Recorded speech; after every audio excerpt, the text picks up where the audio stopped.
तपाईको यो बैठक सदन चल्न दिँदैन, अपराध गरिन्छ सभामुख महोदय। भोलि तिम्रो प्रधानमन्त्रीले नै भनेको हाम्रो भूमि तिमीले मिचेको छ फिर्ता ल्याऊ भन्छ भने कुन भूमि फिर्ता दिने सम्माननीय सभामुख महोदय? यहाँ आएर माफी मागेर आफ्नो तपाईको चाहिँ शब्द फिर्ता लिएर यो राष्ट्रिय तपाईको हामीले कसैको भूमि मिच्दैनौ र कसैले भूमि मिच्नु दिँदैन सभामुख महोदय।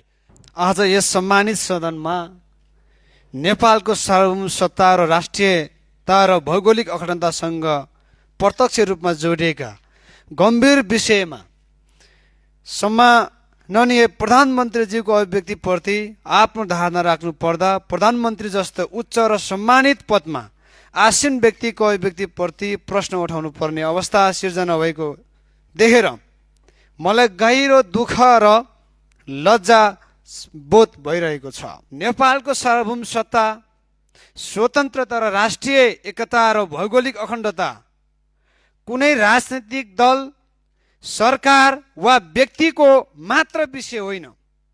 यो सम्पूर्ण नेपाली जनताको साझा भावना र संविधानको मूल मर्म र राष्ट्रको अस्तित्वसँग जोडिएको विषय हो।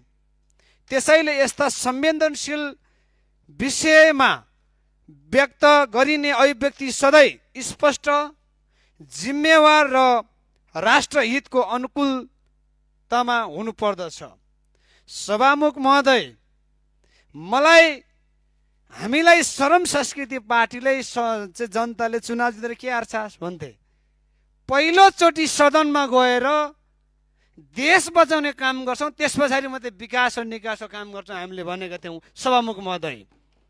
त्यसैले यस सम्मानित सदनबाट म भन्न चाहन्छु सभामुख महोदय, मलाई हाम्रा प्रधानमन्त्रीज्यूले यति कमजोर र मिथ्या र तथ्यहीन तपाईको चाहिँ हाम्रो प्रश्नको उत्तर दिनुहुन्थ्यो भन्ने लाग्थ्यो भने, त्यो थाहा थियो भने मैले हिजो त्यो प्रश्नमा सोधिने थिएँ सभामुख महोदय। मलाई आज आफैले लज्जास्पद तपाईको महसुस भइरहेछ सम्माननीय सभामुख महोदय।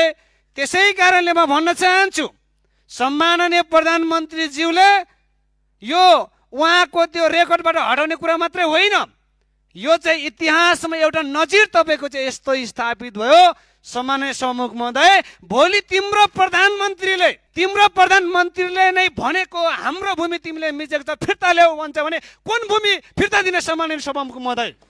त्यसैले म भन्न चाहन्छु जसरी प्रधानमन्त्रीज्यूले यो सम्मानित सदनको रोस्टमबाट चाहिँ आएर राष्ट्रको हित विपरीत उहाँले अभिव्यक्ति दिनुभएको छ, यहाँ